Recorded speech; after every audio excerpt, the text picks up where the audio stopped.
The era of Colin Baker is probably best summed up by a dumpster fire.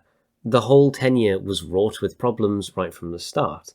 I mean, Colin Baker was hired because J&T saw him at a party. He's a great actor, but it's a rather odd start. Whether it be the writing, or the acting, or even the violence, his era was one that is only rivaled by a single other in terms of unpopularity. This is where Sylvester McCoy comes in, our brand new Seventh Doctor, and our last of the classic series. Kind of. As per usual with the first stories of Doctors, we have some great breakthrough. For Time and the Rani, it was the first story to use computer-generated imagery, usually called CGI, and while they're not the best, they do pass. Considering that CGI is used quite extensively today, this is a massive feat. Seems to be looking good for this story already. So, who penned it? Oh, for fuck.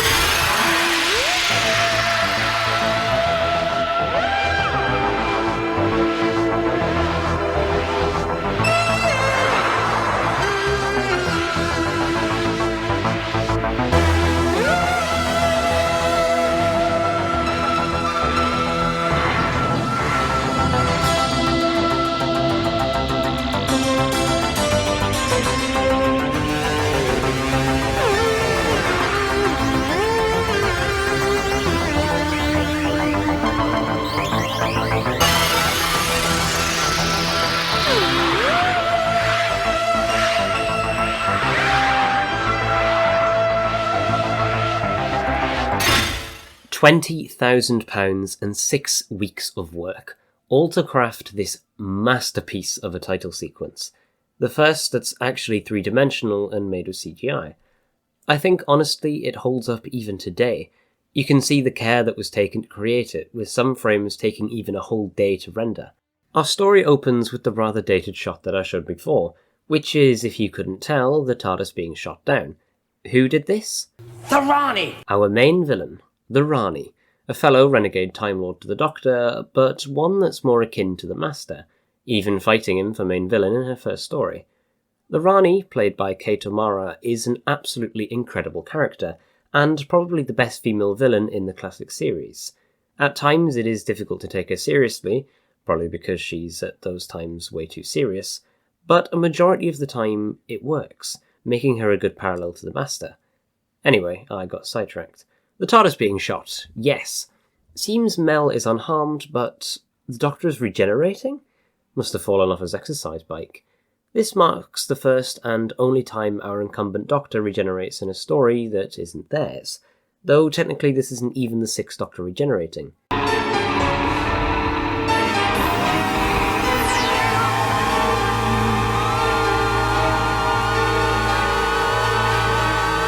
Did you see it? I'll play it again.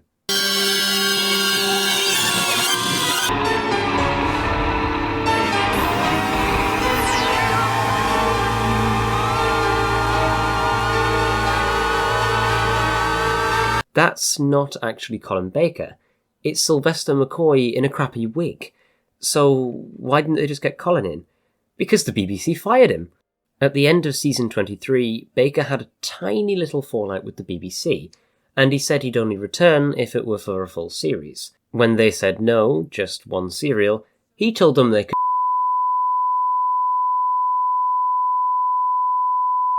power of the Doctor. Yeah, you get the picture. So they literally just sacked him off and said, here you go, Sylv, this wig should fit. Despite this rather hilarious fact, it's actually a pretty good cold open, compounded even further by the fact the Doctor isn't the only person the Rani has kidnapped, but Albert Einstein too, among a whole host of other scientific brainiacs. The Doctor wakes up and... That was a nice nap. Now, down to business. I'm a bit worried about the temporal flicker in Sector 13. The Zabai sent in a refit of the TARDIS to book in. I must just pop over to Centauri 7, and then perhaps a quick holiday. Right, that all seems quite clear. Just 3 small points. Where am I? Who am I? And who are you? The Rani! Stay back! Probably the most bumbling regeneration highs, if you don't count the wheelchair, of course. So the Doctor is on Lacertia, a planet home to the Lacertians, and an asteroid hurtling straight towards it. But that's not the immediate danger to the Doctor. One of the Lacertians, San, has decided she's not going to put up with the Rani anymore, so will run away, straight into not only Mel's path, but a tripwire. What a great effect. That's quite good.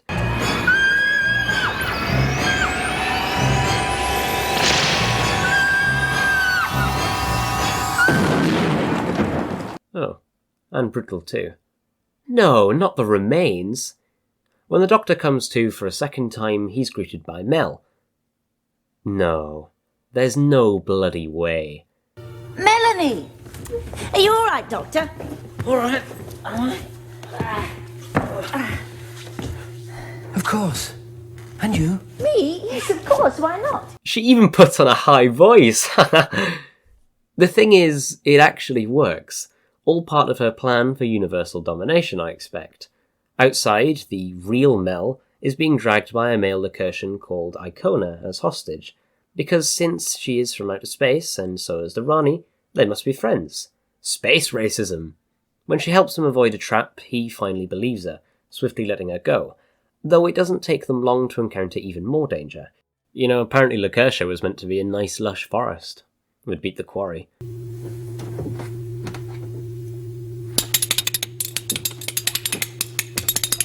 Seems you got a bit carried away there. The Rani has really thought this out, but I can't tell if this is all planned out or just done on a whim. I mean, what if the Doctor didn't pass by Lacertia? Would she have hunted him down through time?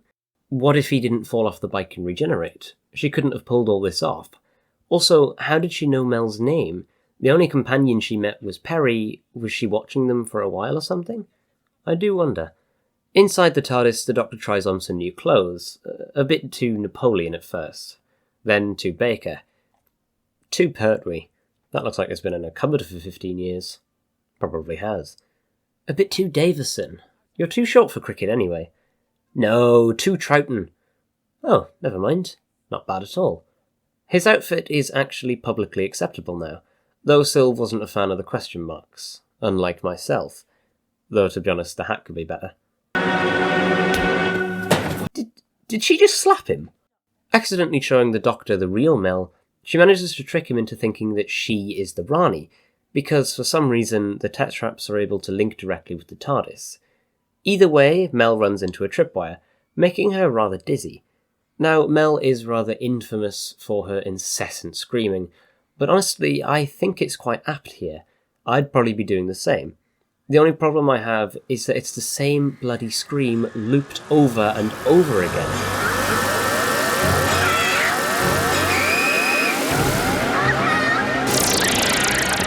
Have you done this before? No, this is the first time. And Mel, if you don't stop squawking, it'll be the last. Good on you, mate. That was lucky for a first time. With the proper outfit, the Doctor is able to repair the... What the hell is that racket? Mel, shut it! I'm trying to progress the story. Right, you're being benched. I'll talk about you when you and Icarus do something interesting. So the Doctor repairs the machine, kind of. It turns out the Rani used the wrong heat-conducting material, something that she quickly rectifies. Despite being a Time Lord, the Rani just isn't quite as clever as the Doctor. This actually makes the Time Lords more realistic, because all along they've been shown as a highly intelligent species, above all others in the universe. Which they are, don't get me wrong, but it shows that just like us humans, some are better than others. Outside we get a rather touching moment, as Icona bumps into Faroon, who turns out to be the mother of Sam, the body that is literally right there. It's odd seeing an actor cry in Doctor Who. For a usually happy and upbeat show, no one ever sheds a tear. Her acting ability is probably down to the fact that she's Benedict Cumberbatch's mother. Anyway, Mel makes her way into the Rani's base and has a bit of a play fight with the Doctor, with neither of them recognising each other, but by checking a pulse, the heartbeat of a Time Lord is what resolves the situation. Then you really are the Doctor. That's what I've been trying to tell you. Now years. I know about regeneration, of course.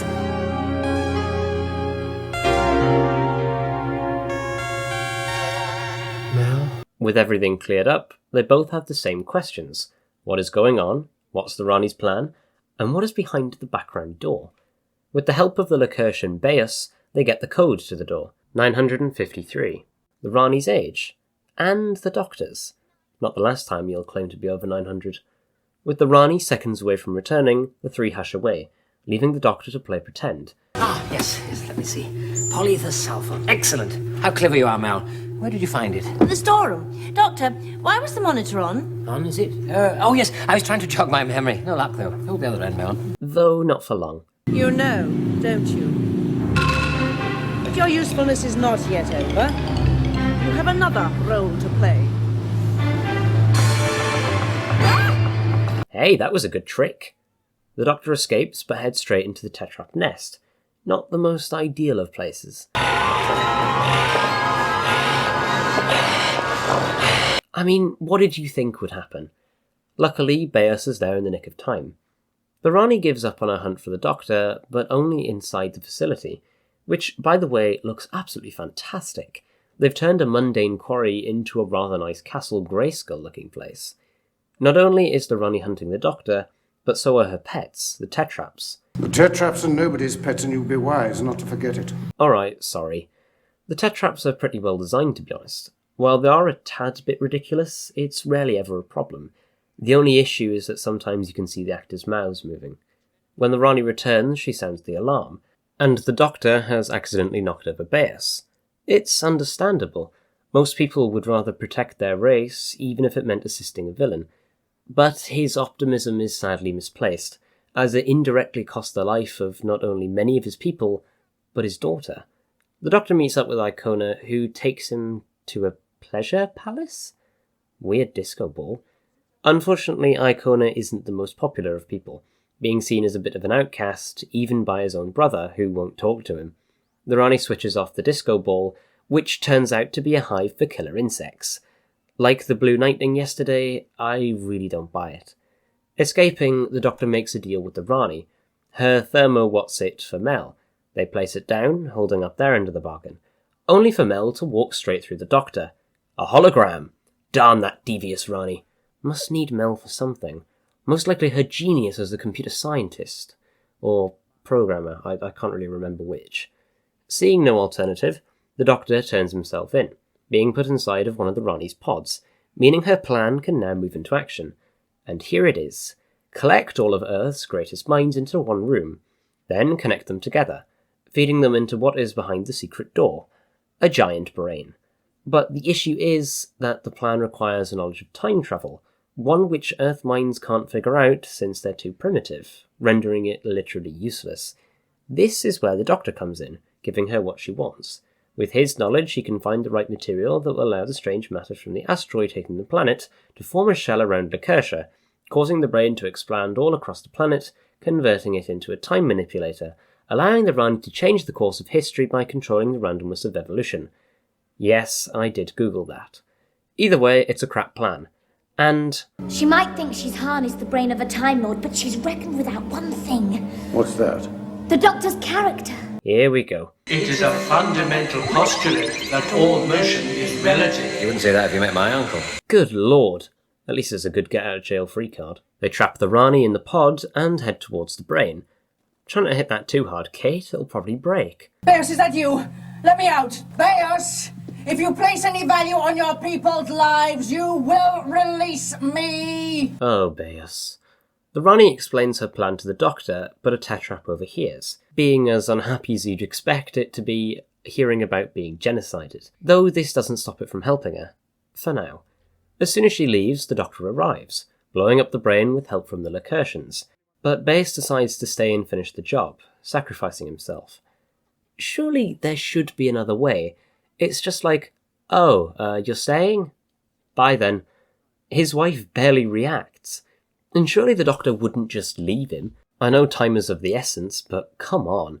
The base explodes, and before the Doctor can get off his mountain, the Rani escapes in her TARDIS. Good old Tetraps.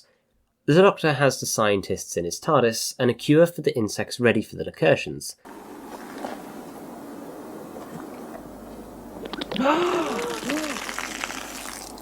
You're impossible.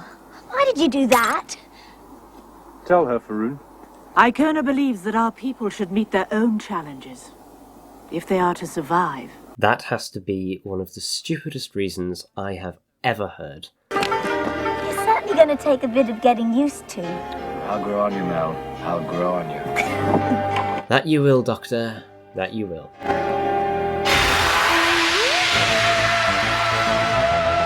Alright, let's get it out of the way. Yeah, this one's bad. I think Andrew Cartmel put it best. This was a story which wasn't about anything, and frustratingly, it was Sylvester McCoy's debut. The script was made by two people who, on top of not being very good writers, also were put back by misfortune yet again, as they had no idea who the Doctor was to be, and also no script editor to communicate with. And when they did, they got annoyed that a man with less experience was telling them what they had written was crap. The plot is hastily explained in the last episode, and is pretty much a focus on something else, and you'll miss it seen. The Lacertians are an alright race that are well designed, same for the Tetraps, and the Rani is of course fantastic. It just feels like full circle. I think the exact same thing at the beginning as I do at the end. Utter boredom. This is also the point where I finally have gotten round to talking about Mel, which, if you couldn't tell, I have been putting off. She's a real mixed bag. During her introduction, I really like her. She's feisty, can hold her own relatively well, and is a very interesting character. But in this one, she just screams endlessly. My head actually physically hurts from it. And she's written by the same people. Why can't you just make her the same? This story isn't even an outlier. The whole of season 24, Mel is just there. She does absolutely nothing for me as a companion. I just hope she's better written when she returns. At least when I done with Classic Who. And I've gotten further than I did when I originally made this. You know what I mean. I'll see you next time.